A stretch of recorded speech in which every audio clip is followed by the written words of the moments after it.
The following announcement has been paid for by the WZWA Network. Hello, everyone, and welcome to the WZWA Network, and welcome to my review show here of NXT Roadblock 2023 from March 7th at the Performance Center in Orlando, Florida. I'm your host, Karlifornia. What a joy to be with you all once again, and it's a little bit late again. I was planning on recording this yesterday whilst I was at work, but unfortunately my laptop has died, so I've had to wait till I got home. And I'm home now, and I'm ready for the Roadblock review, which I assume they've named it Roadblock in honor of my good friend, the legendary Roadblock from WCW. You can see my exclusive interview with him on the Insider's Edge podcast on this channel. So here we go, everyone. Roadblock, the final stop before we get to Stand and Deliver. And, you know, I've been kind of feeling like over the last few months, maybe I'm getting a little bored of NXT. Maybe doing the reviews of these shows is a little pointless. You know, I don't know if we pull in a lot of views on these reviews on the channel, but I still keep plugging away, hoping that I'm going to see something that I like. And I'll tell you this right now, brother. I actually really enjoyed Roadblock, and I actually enjoyed it more than AEW Revolution. Can you believe it? Okay, we start off the show. Tiffany Stratton opens the show. How can you complain about that? Woo! Good Lord. What a honey. She does a great job putting over all the stories going into the show. I guess this is going to be like a thing going forward. There's always going to be somebody that introduces the show, like Charlotte did at the last PLE of NXT, because they were in Charlotte, North Carolina. Do you get it? We do get it.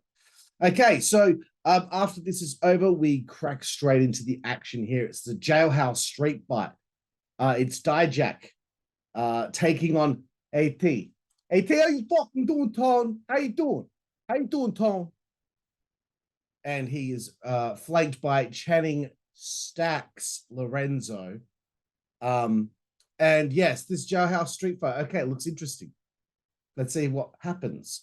Dijak, I have to say, the presentation is pretty badass. It does remind me a little bit of Berlin from WCW, but still, I really like the presentation. And I'll have to give Dijak some real big compliments here, because I think his sit-down choke slam is sick.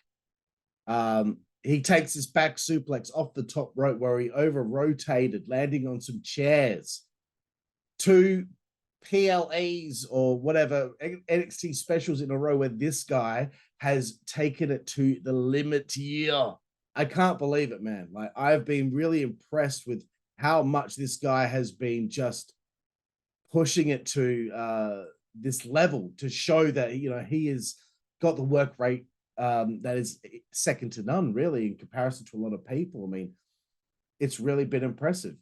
You know, the former T-Bar, you know, he was clearly struggling on the main roster because, you know, that angle didn't go anywhere, did it? And you know what? Quick sidebar for T-Bar, okay?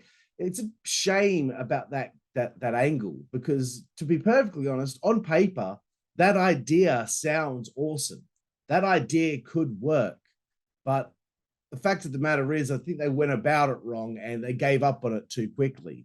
What they should have done was make that retribution stable be about people that actually need to get their retribution on WWE, maybe people who are on the roster that have not been used correctly, and then the rest of the group be essentially former disgruntled talent coming back for revenge on the company. That could have made it big if they picked the right people and had the right guys and gals. That could have been huge. But unfortunately, you know, it ended up going down the gurgler. And it didn't make a whole lot of sense that all these people would want to do this to a company that most of them hadn't even really wrestled for that much. Anyway, let's get back to the review here. Man, like, this match only went 11 minutes and 11 seconds, but that's great. It didn't overstay its welcome. We got enough. We got great story out of it. We got great psychology out of it. That's all I'm asking for. Not every match needs to go 20 minutes. Please. The springboard elbow from inside the ring to the outside of the ring from Dijak on ATA, you fucking doing tone, through a table was wild. What a spot. Really cool. And Dijak just taking some hectic bumps on the outside. And this was really interesting about this match. It was a jailhouse street fight.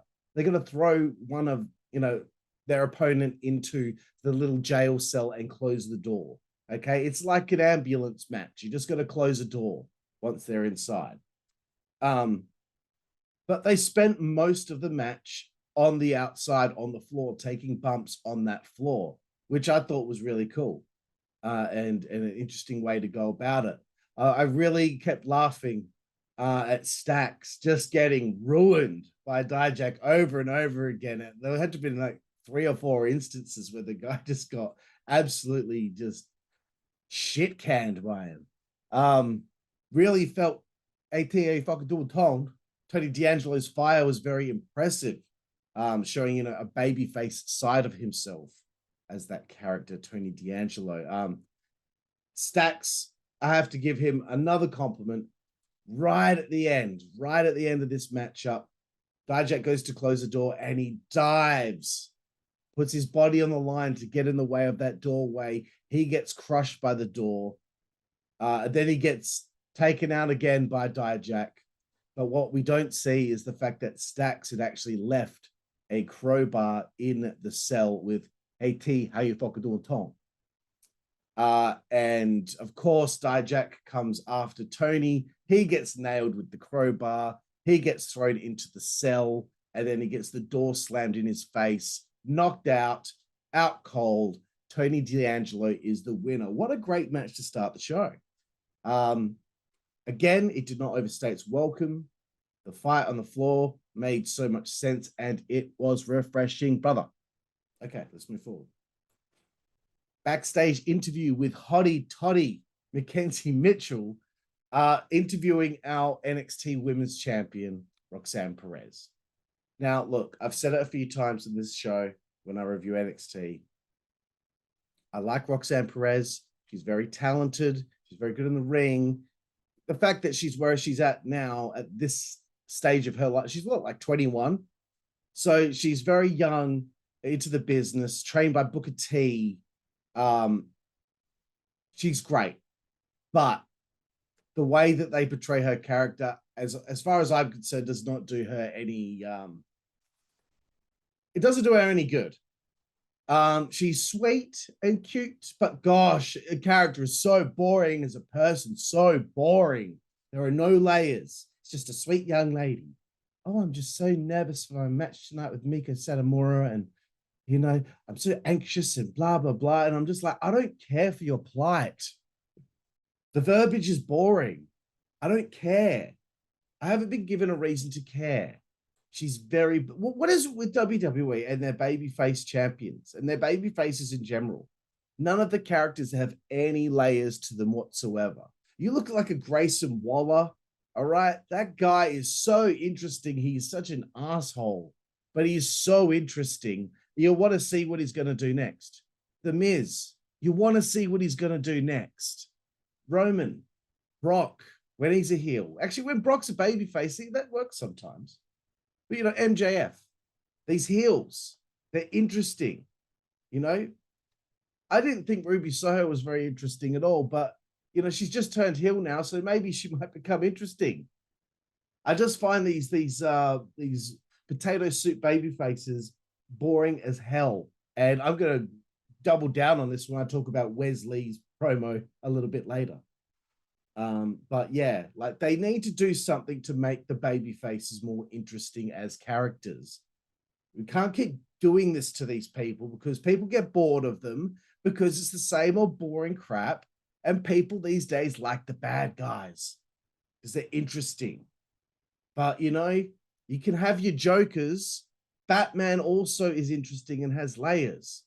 Not everyone could be a Batman, but every good person or good character, like a Josh Alexander in Impact Wrestling. that character's a babyface, but he's got layers to his character. He's interesting.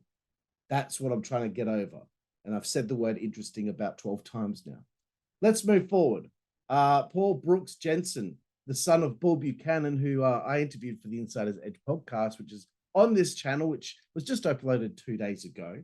And he talks about his son in depth and how he got him into NXT or helped him along the way. And so the story is continuing here with him and his woman. I can't remember her name.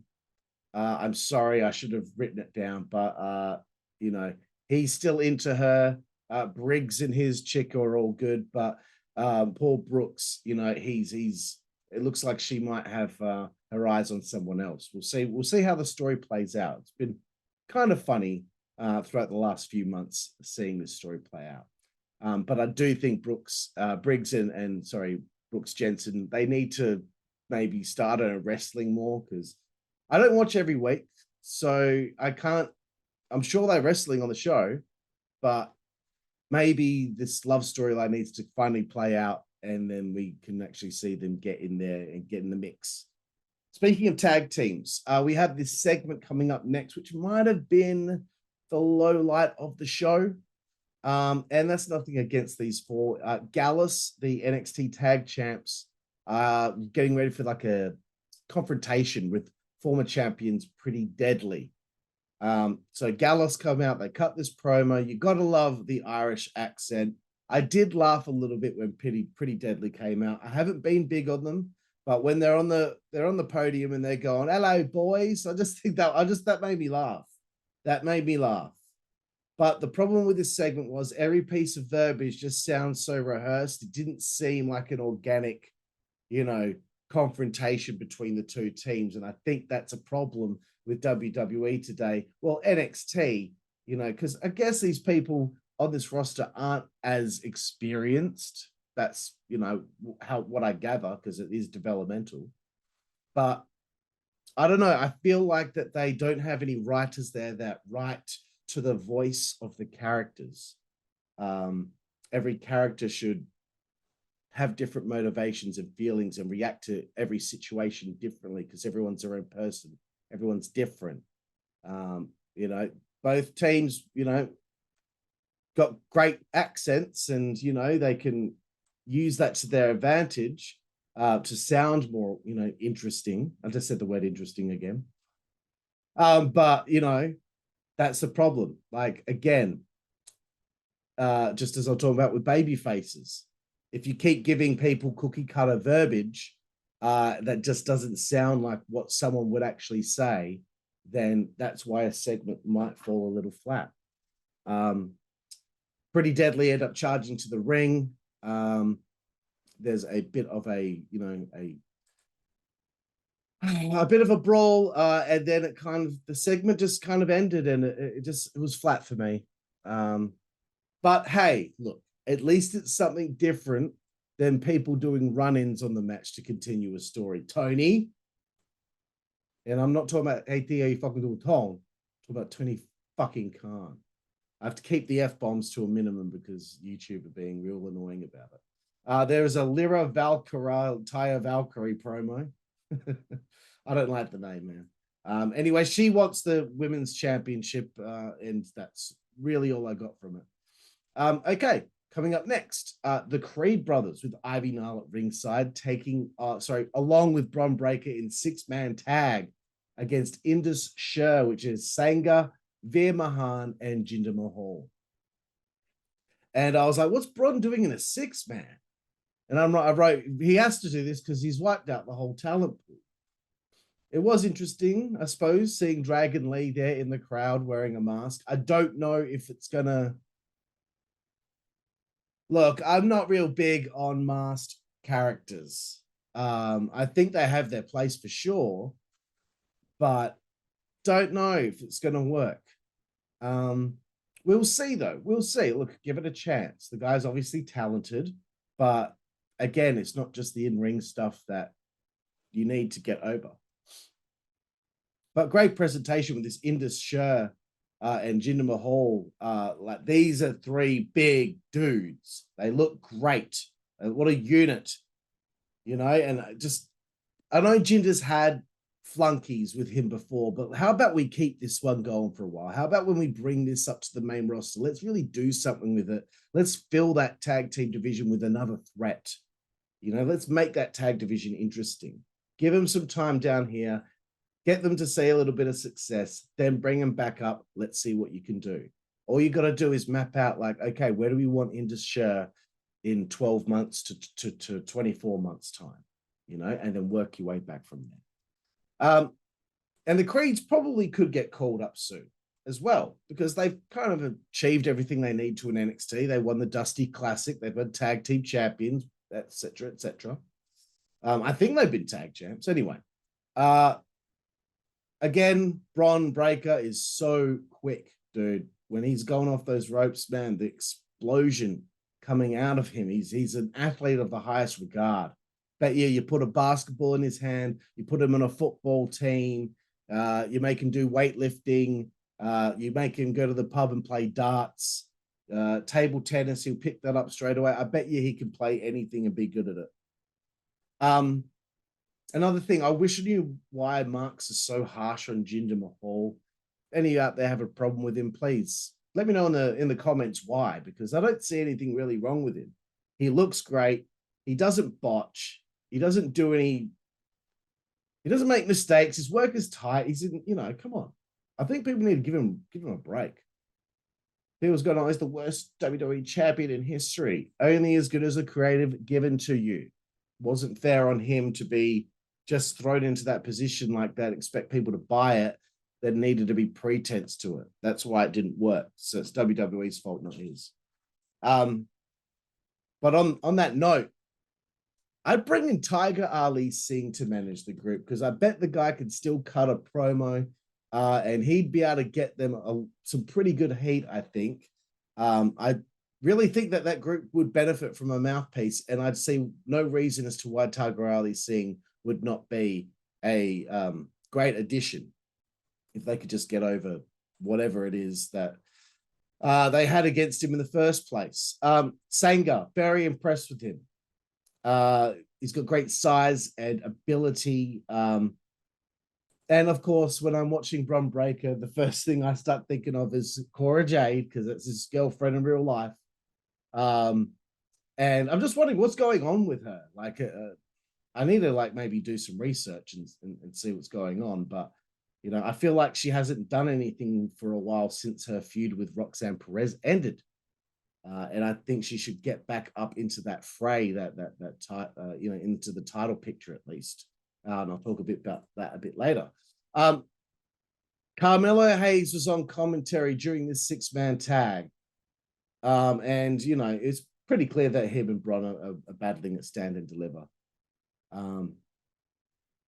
And Bron Breakker, man, like the dude's doing moonsaults. He can do everything. Everything. Good on him. He's really killing it, man. Like this, I am so much more impressed with this guy than I ever have been with like a Kenny Omega. And I'm sorry to pick on AEW, but I really have. The guy hasn't even had 100 matches yet, and he's this good. Imagine what he's going to be like after 400 matches. Another compliment for Veer Mahaan, very solid work too. I think if the Creeds are going to ever go to the main roster, they might need a better looking presentation. They do look a bit generic. So yes, circling back to Carmelo Hayes, I thought he was so meh on commentary. He barely said anything. He didn't maximize his minutes. He didn't take that time to get himself over. I thought he was boring as batshit on commentary. And I feel bad for batshit saying that. But really, what the hell, Carmelo? You know, this guy's character should be like Cuba Gooding Jr.'s character in Jerry Maguire. You know, arrogant, you know, up himself, but extremely passionate. You know, I just find Carmelo to be a little bland as well as a heel. Can you believe it? Can you believe it? Big finish for the match with the Doomsday, but that's what I'm calling it. I know that they gave it a different name, but the Creeds get the victory and go over. Backstage, Shawn Michaels having a chat with Albert. Always exciting to see an Albert sighting. You know, they got a bunch of people back there, you know, in NXT that help out behind the scenes. I'd like to see a few more cameos, like a Norman Smiley. That would be interesting. Okay, let's move forward again. It's time for this big segment, the Grayson Waller effect, with Grayson Waller and his guest, HBK Shawn Michaels. So I was interested. You know, I was on the edge of my seat wondering what was going to happen. Really laughed at how obnoxious Grayson Waller's set is. Why do you need that many houseplants in the ring? But yes, I was excited to see what happens. I did laugh as well at Grayson Waller saying the words piss off. I don't know, just when an Australian says the words piss off, it makes me laugh, especially if I hear it on TV, you know, with a bunch of people from the US surrounding them. But Grayson was killing it on the mic, man. His facial expressions. Every time Shawn said something, he reacted, you know, with his facial expressions and his body language. And Grayson gets it, bro. He gets it. He's such a dickhead. He challenges HBK to a match at Stand and Deliver. Shawn kind of makes a little bit of a hint that maybe it's possible, but he uses that as an opportunity to come full circle with this story between Grayson Waller and Johnny Gargano, which happened quite some time ago when Johnny actually left NXT and was laid out by Grayson Waller. So really cool that they've remembered that and they've come back to it now that Johnny is back in the company. They're going to face off at Stand and Deliver. I'm sure it'll be a good match. But, you know, again, Johnny's really not that interesting as a babyface character to me. But, you know, anything Grayson Waller does is going to be interesting. And I thought that segment was sensational and the highlight of the show. Let's move forward again. We've only got 3 matches to go here, ladies and gentlemen. Thank you for your time. Gigi Dolin and Jacy Jayne having their first matchup, singles matchup of this feud between the two of them. But I did not like the fact that Gigi had her entrance cut because she's hot. And the longer I get to see Gigi doing her thing in her entrance, the better. Speaking of Jacy Jayne comes out looking pretty freaking good. And oh man, I'll get through this sidebar as well as quickly as possible. The problem that I'm having with this feud is that the split between these two at this stage, it's a problem for me because Jesus H. Christ. You have Dakota Kai and Io Sky brought to the main roster as a tag team, even though they weren't really a tag team before, but you've made them a team, okay? They're a unit. They're called Damage Control. They have a name, right? There are no other women's tag teams up there that are just teams that came in together that are just teams. Everyone's just thrown together. Here, you had a team that was established for, you know, nearly 2 years or so. 2-time tag team champions, longest reigning tag team champions. They were established. They were tight knit. You know, they were working together. They mesh well together. And if you want to build that division, you had a team that was ready, that had been put together, that was working. Great is a great presentation that they had.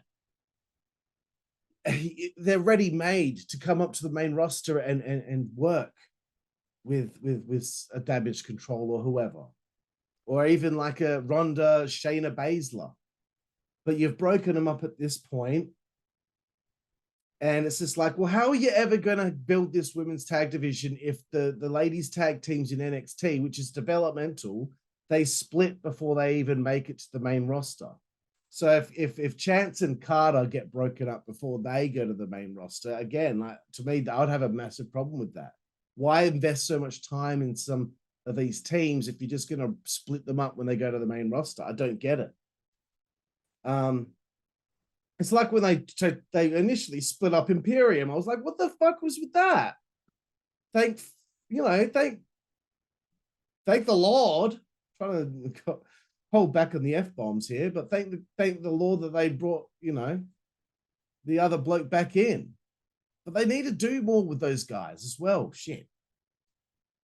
Maybe once the Usos finally lose the tag titles, then they'll be able to get none. Anyway, back to this match.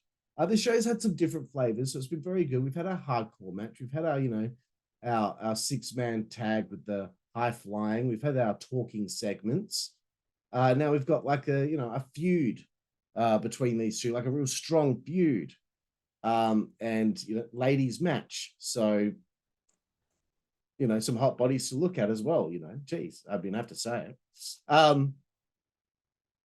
So I love Gigi, right? But I feel like Jacy suits singles wrestling, and maybe Gigi's a tag wrestler. I don't know what it was. That's just a thought that came through my mind, which is strange. I don't mean it as an insult or anything, but surprise win for Gigi. So I guess it's just a taste of the feud, and they'll rematch at Stand and Deliver, which was then confirmed from a post-match attack from Jacy Jayne. And I have to give her props as well for her screaming throughout the match. I felt like the intensity level was brought up a notch because of all of it. So moving forward, Briggs and Jensen's story threading through the show. They're doing a story that's threading through the show.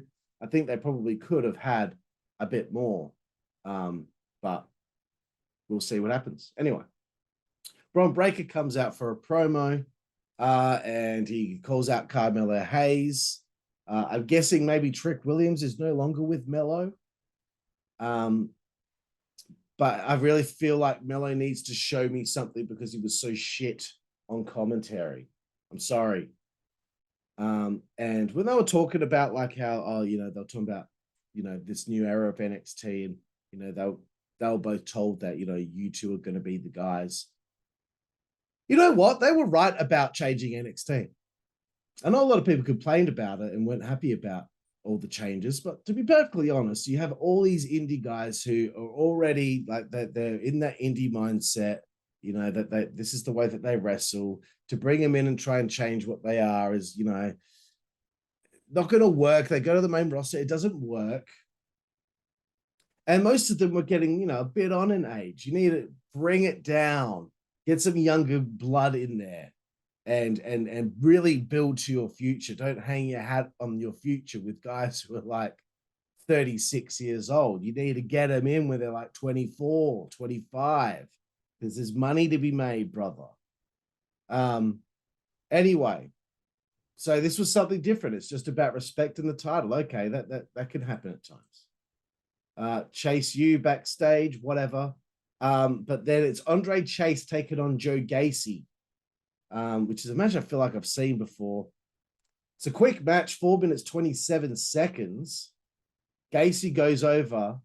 I guess this was all the point of this was for Andre to end up getting chastised backstage by, Duke Hudson. I'll see again with these names on NXT, bro. So I really don't have much to say about that match, It just felt like it was just kind of there for me. I don't have anything else to say. I think they need to really do something a bit more interesting with Joe Gacy and his Schism, whatever they're called, group. And Andre Chase, I feel a little bit bad for Andre because he doesn't seem to ever win. Okay, here we go. There's a Wes Lee interview, and Wes Lee is talking about his recent open challenges he's been having for his North American title, which again, as far as I'm concerned, is a very boring, lazy way to have an angle going on for someone. Yeah, all right, I get it.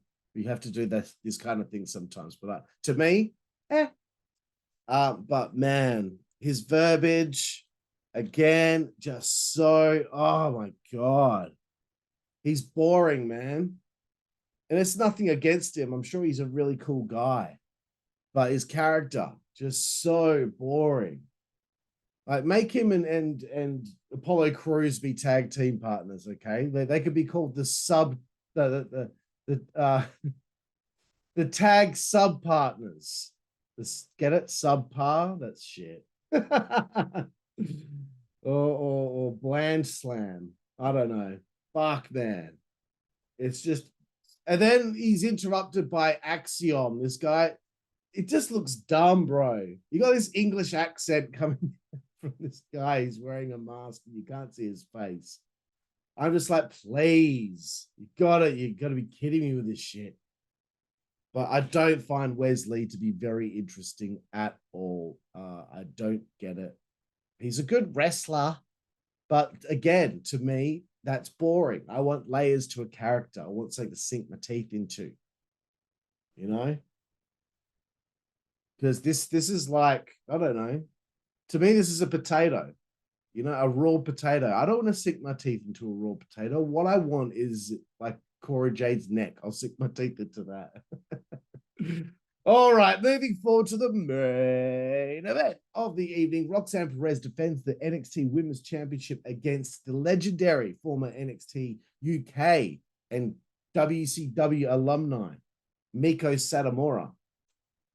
This match goes 13 minutes, 59 seconds. Longest match on the show. Longest match on the show. Yep, the six-man went 11-14. There wasn't a lot of wrestling on this show, but that's probably why I enjoyed it more than I enjoyed Revolution. Okay, earlier in the show, Roxanne, by the way, there was also an Alba Fire and Isla Dawn promo where they're talking about putting a spell on someone or whatever at some stage. Okay, I like the fact that they put them two together. They match. And Isla Dawn, oh, God. Anyway, I'll put it back in my pants. Okay, Roxanne in her promo earlier, when she was being interviewed by Mackenzie Mitchell, she's talking about how anxious she was and how nervous she was. And, you know, she just seemed so frightened about this working against this legend who she lost to last time that they wrestled and all this stuff. For someone who's so anxious, Roxanne appears to be smiling a whole lot during her entrance. I mean, I get it. You know, you got to have the smile when they're coming out, like when you have Raquel Rodriguez coming out smiling as she's about to be in an elimination chamber match. No, she's a badass. Don't make her smile. Come on. I get it. Oh, it's for the kids. Fuck that. Fuck the kids. I hate them. It's enough pandering to them, please. Let's get back to some adult stuff. I want this to be for adults. What a temper tantrum. But no more smiling. If you're going to a serious situation that you just said you were anxious about, no smiling. Thank you. One thing I noticed, the referee in this match, right? All these referees these days are like, okay, I miss my scrawny referees like a Jimmy Corderas, you know, the balding, scrawny referees. Or like a Billy Silverman. When they take a ref bump, you know, they actually look like they've just been destroyed. Or, you know, bald and chubby ones like Jim Molyneux and John Finnegan. You know, guys like, you know, Randy Anderson. You know, generic looking guys like Scott Dickinson or Mike Sparks. Some of these WWE referees these days look like they could fuck you up. Like, it's that they're all in such great shape. Why is everyone so good looking as well? Like, like, where's my ugly wrestlers? Where's my ugly people? You know, where's my Bastion boogers? Come on. Okay. They talk about Commander Aziz, Dabo Kato against Cruz on TV this week. I'm a bit disappointed that this wasn't on this show, or at least saved for Stand and Deliver. Maybe it will. Maybe it will be on Stand and Deliver. And not for Apollo Crews. No, I'm digging this Dabo Kato guy. I think that's how you say his name. Or the former Commander Aziz. Watch this promo that he cut on Apollo Crews a few weeks ago. Unbelievable, man. Like, I'm sold on this guy now. Anyway, back to the match, right? So it's about time Satomura was back. I thought Roxy showed some great fire. Her size isn't concerning at all because she shows that aggression. So she's doing really well in her role in the matches. It's just, and she's not doing bad at all with the character outside of it, but it's just, she's not, again, being given the material necessary, bro. You know, I want something interesting. I want to learn about her. Make it something interesting. Mika Satomura does a better Death Valley driver than Chris Jericho, who did a horrible one at Revolution. Satomura did like a picture perfect Death Valley Driver, Perry Saturn style. But then I blinked and it was over. Roxanne Perez got the surprise victory, which I thought was strange because we just saw that before with Gigi Dolin. But I guess they wanted to protect Meiko. And I'm just wondering if she's going to stay in NXT. You know, was this like a swan song for her? Is she staying? Is she going? You know, what's next for her? Then we end the show with the strangest thing. You know, Meiko Satomura kind of, you know, holds up Roxanne's hand and, you know, obviously gesturing that she is the better woman today or whatever. The same old thing you've seen a million times. Not that I'm complaining about it. And then after that's over, Roxanne just passes out, a la like Shawn Michaels when he had that, you know, Enziguri, I think, from Owen Hart or whatever, and he was out cold or whatever it was that happened years ago. And then he like fainted another time. Anyway, so she passes out. It's dead silent in the building. You can hear a pin drop, you know. You can hear a Jooseyboy's penis drop. Deathly silent. And I was like, this is strange. You know, commentary cut out. Booker T gets out of his seat, really concerned. You know, they got all the referees, trainers, EMTs, referees down. They all come in to check on her. You know, Booker T gets to the ring. One of the referees is like, hey, come on, man. Like, fuck up, bro. Like, stop playing your role too much. You know what? No, okay, good on him. I shouldn't complain. Because I'd complain if he didn't do anything and just stood there like an idiot. But it's just like, you're not stopping Booker T. What do you think's going to happen? This is a safety issue because Booker T's come in to check in on her. Anyway, so they take her to the ambulance. That's the end of the show. Very strange ending to the show. And I'm telling you right now, if she passed out because Alba Fire and Isla Dawn put some sort of spell on her, I will scream. I will lose my mind, you know? Norman Smiley, screaming Norman Smiley will hear me scream and be like, oh, that moniker doesn't suit me anymore. That's been taken. I will scream if I find out that that's where they're headed with this, because if it is, that's going to be extremely disappointing. Because if they have these magical powers, then why doesn't Isla Dawn just like get herself a title match and then do the thing and then have her opponent pass out and then she just gets the easy pin? You know, I get it. Like, wrestling isn't real. I get it. But things like this drive me nuts, you know? Yes, I understand. Undertaker, Supernatural, the Dead Man, whatever. You know, he died and he came back to, you know, of course, all the supernatural stuff with him. I get it. People bring that up all the time. When I go on about fake-looking wrestling moves that the Young Bucks do to Aussie Open, where they force them to tombstone one another, and someone brings up, well, the Undertaker, shut up. Shut up. It's not the same thing, dickhead. Comparing like from a cartoony kind of style of wrestling, like to a fake wrestling move. Like, no, it's different. Anyway, that better not be it. It better just be like, you know, she just had a real tough match with Satomura and, you know, she's going to be not 100% going into Stand and Deliver, where I think, honestly, she should rehash the feud with Cora Jade, and Cora Jade should beat her for the NXT Women's title, because that would be more interesting than I feel Roxanne Perez is being presented to us now. So there we have it, ladies and gentlemen. There's my review here of NXT Roadblock 2023. If I'm going to give it a rating out of 10, I think I'm going to give it an 8 out of 10. That might be the highest rating I've given NXT in a while. They usually don't get that high, but, you know, I gave Revolution a 7, but I thought that this was a better show. And, you know, the matches didn't go too long. It didn't go 4 hours. I cared about the stories and angles. I was, you know, very interested in the Grayson Waller thing, who I think personally, he stole the show. He stole the show.